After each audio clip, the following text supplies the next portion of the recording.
Let's do a couple more examples of matrix multiplication. This first one is actually going to be fairly quick because the matrix we have here is what's called an identity matrix, which means it acts a lot like a 1.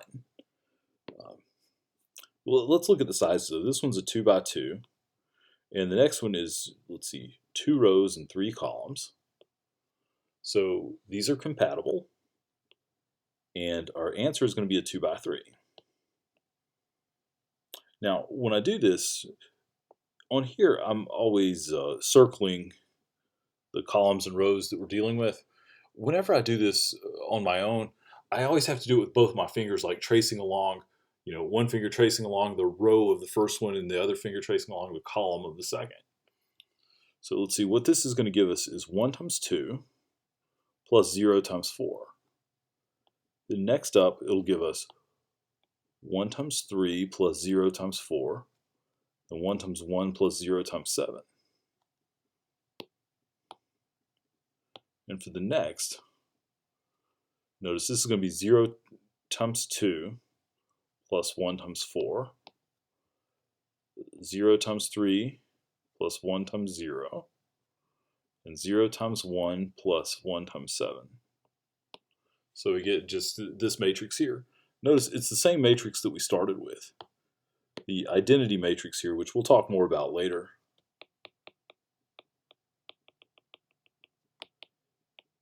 It acts like 1 because you multiply it by any matrix of, any matrix that's 2 by whatever, and it's going to give you the same, it's just going to give you that matrix back. All right, let's look at this next one.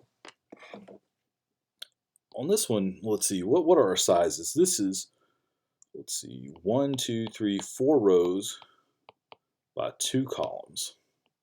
And if you have trouble remembering which is which, remember columns are like columns on a building. Columns are vertical. So that's 4 by 2. This next one is a 2 by 4. 2 rows by 4 columns. So these are compatible, and our answer is going to be a 4 by 4. So I'm going to take this and I'm going to multiply it by each of these. That's going to give me my top row. Now notice what's going on here. We've got a 1 and then a negative 1. So when I do this first row, when I do this times this first column here, I'm going to get 1 times 1 minus 1 times 4. Notice what that's doing. It's really just saying the top minus the bottom, 1 minus 4. So when I'm doing this row here, I'm going to get 1 minus 4 is negative 3. Next up, I get 3 minus 3, then 7 minus 5. Spread that out a little more. And then 8 minus 9. All right, the next row, I do 10 times the first plus the second. So this is going to be 10 plus 4. The next one's going to be 30 plus 3. 70 plus 5. 80 plus 9. So if you look at what that did, really, it took this and multiplied it by 10, then added this number onto it. So it really gave us 14, 33, 75, 89. Now this next one, it's multiplying the bottom row by 10 and multiplying the top row by 1. So that's going to give us 41, 33, 57, 98.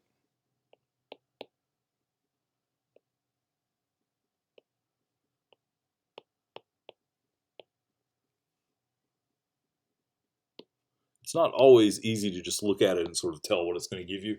But if you've got just a 10 and a 1 or something like that, you can do it pretty easily. Now 10 and negative 1. Let's look at what happens with this. We're multiplying the top row by 1. I'm sorry, multiplying the top row by 10 and then subtracting the second row. So this is going to be 10 minus 4, then 30 minus 3, 70 minus 5, and 80 minus 9. So that's our answer there. I should probably be a little more careful to differentiate my columns, just so that I shouldn't run them together.